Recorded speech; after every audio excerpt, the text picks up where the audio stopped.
Welcome back to Freemotion Fridays. So we quilted the triangle splash last week and we did a section of the quilt and we're gonna do another section right here. So here is some ruler work. I'm going to put a 1-inch circle right in the center and I'm using these 1/4-inch spacings on both sides. I'll show you what that looks like right here. All I've done is I'm quilting a 1/4 inch away from this seam right here. And I just used this ruler aligned right there and then the foot touching that to give this.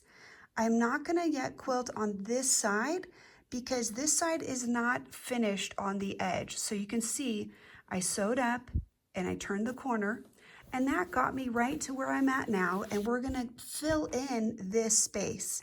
So this is a 1/4 inch, but I want to ditch this purple triangle, right? So we're going to get over to that position just by using our ruler right in the ditch right there, okay? And I'm right inside this alignment. I'll kind of get organized so I can show you that a little bit better. So the quilt is still hanging down a little bit. Right in this ditch, purple is the low side. So I really want to try to get close to that ditch because I don't want my white thread or my light colored thread to be too far away from this white seam. So I'm looking inside, making sure that I've got a nice alignment so I can be very close to the fold right there of this seam, right in this ditch, as close as possible. So this thread is 40 weight, but ditching can often be very easy to do if we use a lighter thread and sometimes even a matching thread. I won't lie to you, I'm not going to change threads throughout this quilt all the time just to have a matching thread. I think I'll probably use maybe 2 colors, one that will work well for the darker fabric and one that will work better for lighter fabric. So this teal is what's going to be used on any of the whites and any of the lighter colored sections, and I'll probably use a pink, a deeper pink, for these dark purples and dark pinks. Okay, so again, we're up at the top right there, and we need to come up just a little bit further so we can come back down on that other side. So let's go ahead and just check my position. Since we've moved around, I'm just going to go slowly, getting me right up to the very tip of the corner, and then we'll come back down this way. All right, I'm going to go on this side so that I can see well here. Got a little thread there.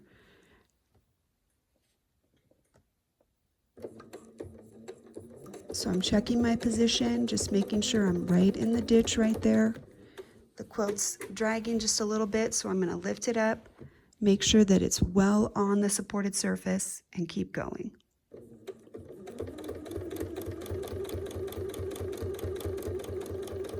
It's very important that the quilt not be pulling you back this way. So as I'm going, I'm just going to keep making sure that it's up on the supported surface and nice and flat.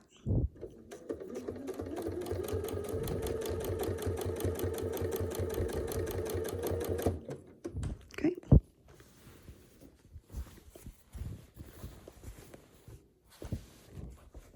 You feel like you have to adjust your quilt a lot when you're sewing? That's not unusual. I think that's pretty common. We want to keep it flat and we want to keep it doing what we want, not letting it kind of go every which way. We do frequently have to adjust our hand positions. And what I'll do here is I'm going to scoot over and I'll do this interior section as well. Okay, just turn it a little bit, kind of help you see what we're seeing. Some of this bottom area here has already been ditched, so as I'm going, I want to very carefully follow in the existing stitching, right? I don't want to have another line of stitching, so I'm just going to carefully make sure I'm right in the existing line and getting right to this inside section. And I'm going to go ahead and do the channels here as well. So I'll come around, right? We'll do this, come around to the top and come down, close that and come back to where we are now.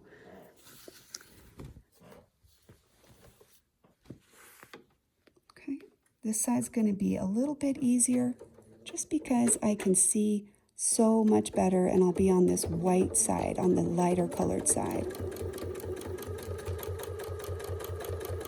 So if I need to, I can use my thumb and adjust that position of the template.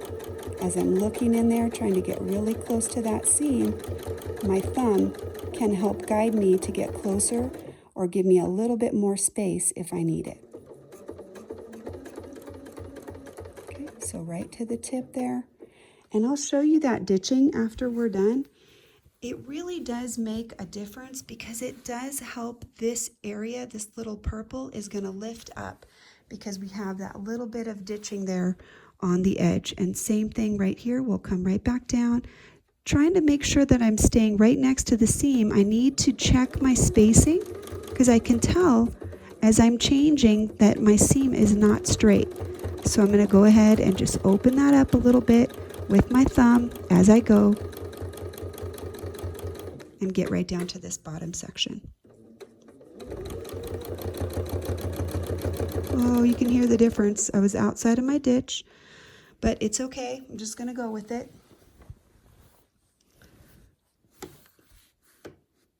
Here, we'll come right to that center section and do want to travel on my white area right there. So I'll just kind of carefully do that.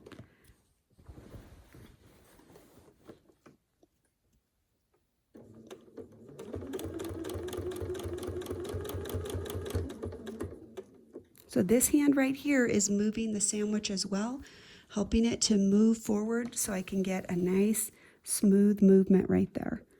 I'm going to grab my spacing gauge real quick so we can get this in, and then we'll get this section done, and we're going to fill in these little white areas right there.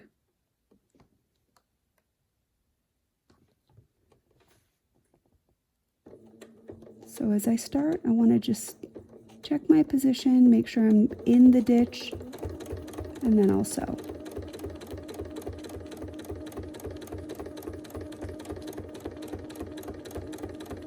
Depends on which side you are on, how good your visibility is, and from this angle we're just a little bit off. So I'm further away from the ditch than I might want to. Let's go ahead and we'll sew this one and we'll cross back over and then we'll do this one. One of the things that I've done with many of the white sections in this quilt is making sure that I'm putting in a little spacer, right? So I'm going to go ahead and tack this off right here so I can close up that area. Pick this up and we'll put my foot right there next to the edge, right there. Right here, we're going to do that 1/4 inch echo. What's nice about that is the foot is a very easy spacer. So just sewing until the foot is touching right here in the front.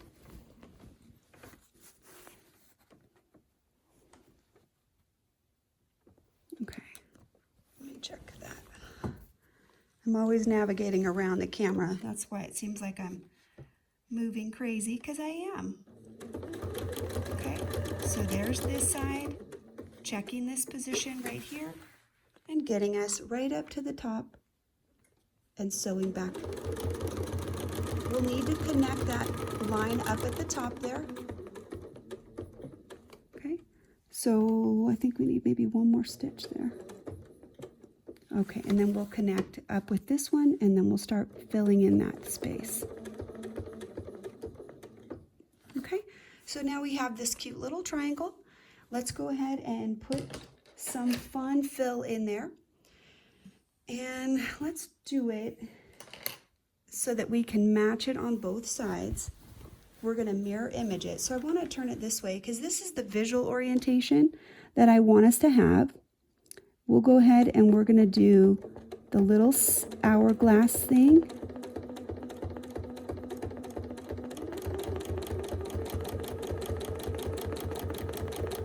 What I like about this design is it's easy to manipulate when you need to change sizes. So as I come out, I can just stretch that a little bit.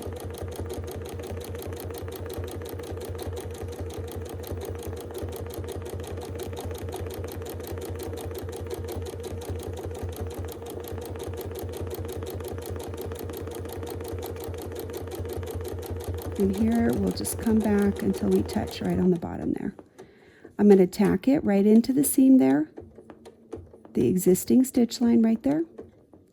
Okay, and then we want to be right in this position, so I'm just going to pick up my needle and we'll scoot over. And we're going to set the needle right in this position, right there where we were. And I'll just back tack it a little bit to secure that, because I'll have to cut those stitches on the back so that this is disconnected. But this is going to create a nice little frame, and then we'll do this side as well. Okay, right on the inside on that green.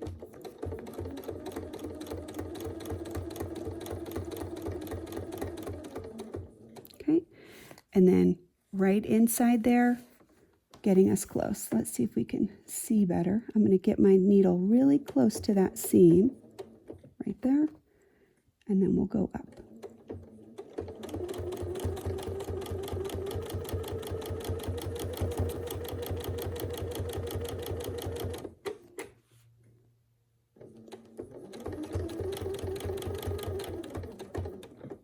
All right, so both of these sides of this channel are finished, and I can put something in this, but I think what I'm going to do is just echo inside of these little squares rather than put a lot of fill in there. This side is already ditched, so let's go ahead and we'll just tack that off to secure that and make sure it's closed. Pick up our needle, and we'll move back down so that we can put that triangle echo in there. Right there, I can start, and I'll just leave these threads over here, and we're just going to follow that around.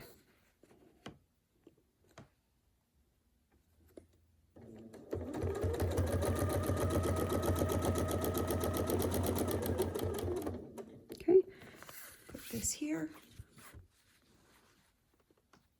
Line us right up on the reference line. Trying to watch a little bit carefully there on the back, making sure that I'm actually getting right to that other seam and then lining this up. If not, I can just push forward, make sure that's touching all the way. Okay, coming up here until the foot is touching, and then we'll close this area.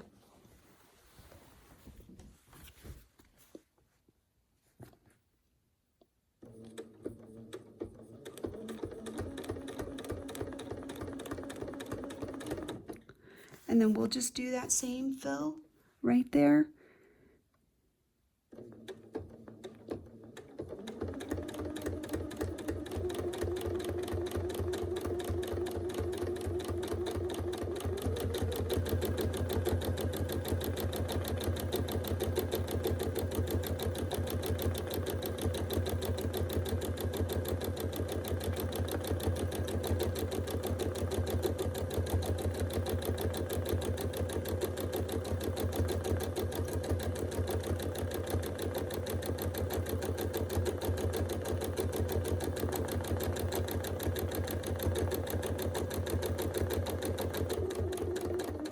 We'll tie it off right there in the seam.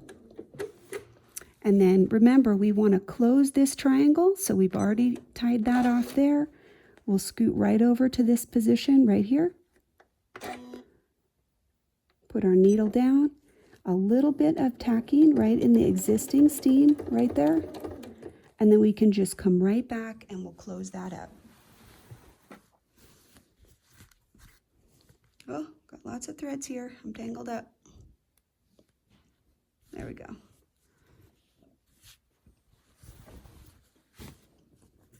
All right, so we're going to close this all the way along. We will have some threads to cut later.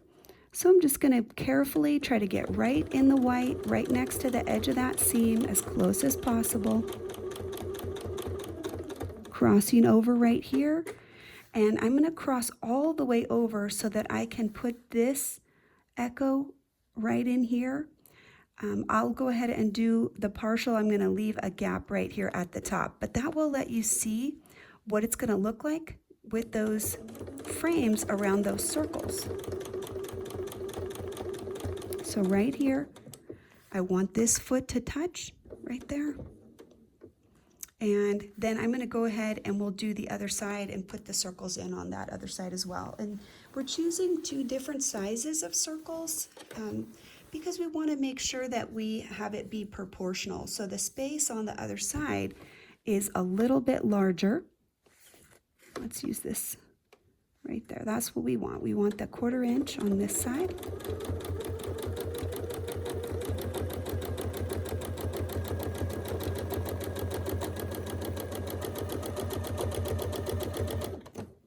Okay.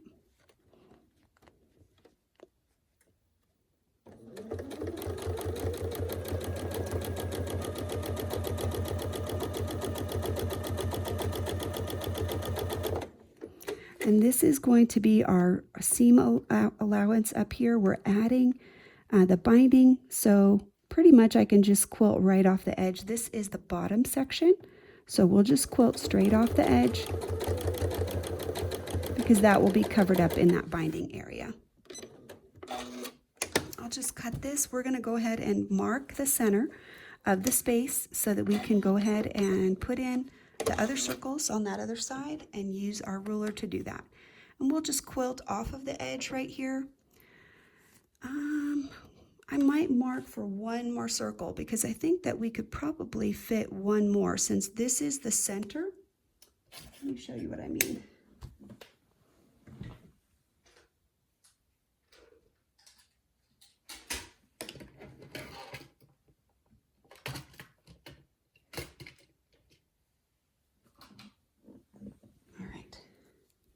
I want to see if we can fit 1 more in this amount of space right here.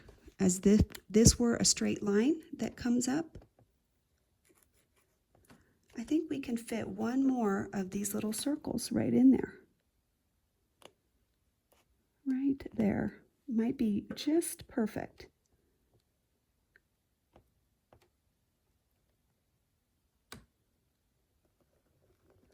It's a little bit tight, but I think that the actual stitch will be a little smaller. So I think that I'm going to leave room for 1 more of these circles here, and I'm going to mark this center with my straight ruler, and we'll put the larger circles on that side. So let's go ahead and mark for that. We'll put those in, and that'll be where we'll end for today.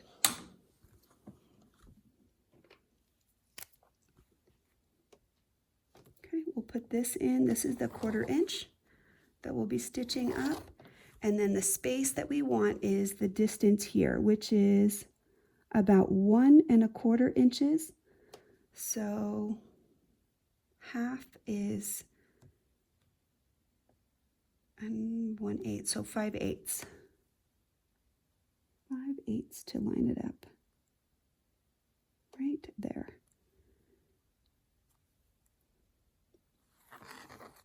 Okay, and then I'm going to show you how we can balance that with this between the lines template if we need to. It's kind of an odd measure, so it's not going to align right on a certain line, but it'll still work out. I want my first circle to be touching, so I'm going to go ahead and set it up so I can just touch the bottom, even if the circle, well, I don't know, we want a complete circle, right? I think that'll be good. Won't touch right there, but it'll give us the first full circle, right? We won't cut anything off right there. We'll get a complete circle. I'm going to grab this ruler out of here.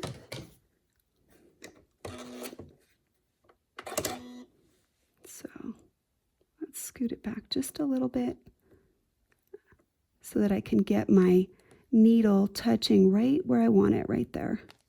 I think that's perfect. I think we'll be able to get really close to that boundary, but without going across it. All right, so needle down. I'm lined up right on this center position, and I'm a little bit off on each side of these in terms of the lines. This line and this line are the middle, and I'm trying to balance that space between those 2 1/4 inch reference lines.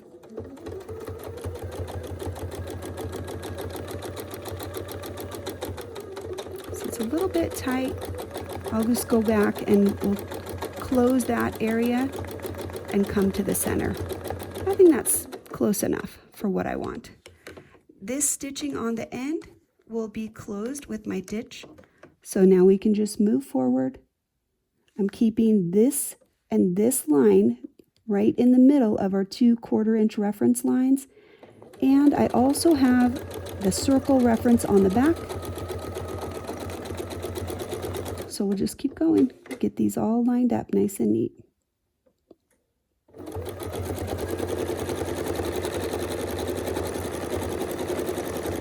Because this space is larger, this circle is a better fit. It's going to give the same 1/4 inch relationship as the other side, where those little echo boundaries are going to be really close to that stitching. This stitching will be close to the circle, and it'll be the same relationship on both sides.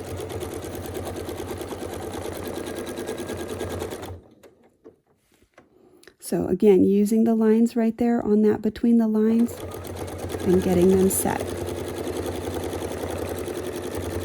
right to the center and just moving up.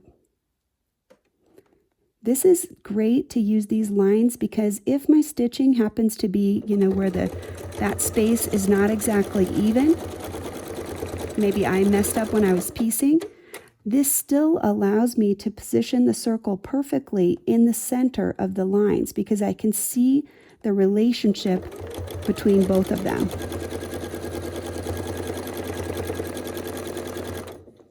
Okay, and we'll just put one more. And whatever happens with this one as it kind of goes off the edge, I'm totally fine with that. I don't care. It's going to touch right where we want it to at the top there, which is awesome. And then we'll just kind of get ourselves out to the edge. That way anything that shows will look intentional.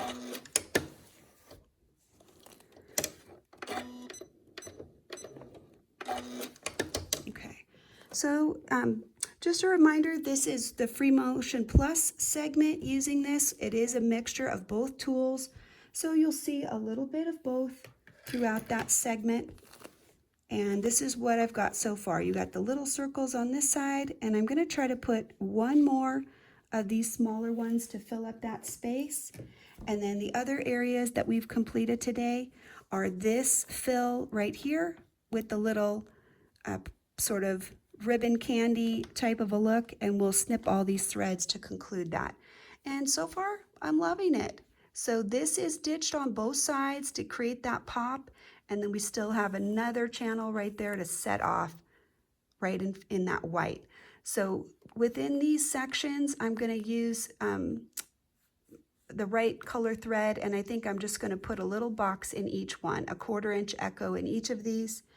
And I'm not sure if I'll do this one as well, but something like that, just to set these off and create spaces. So I won't ditch right in the line here. They will actually have the box, and then this box will butt right up against it. So this will look like it has a bigger gap right there. Okay, so we'll see you next time.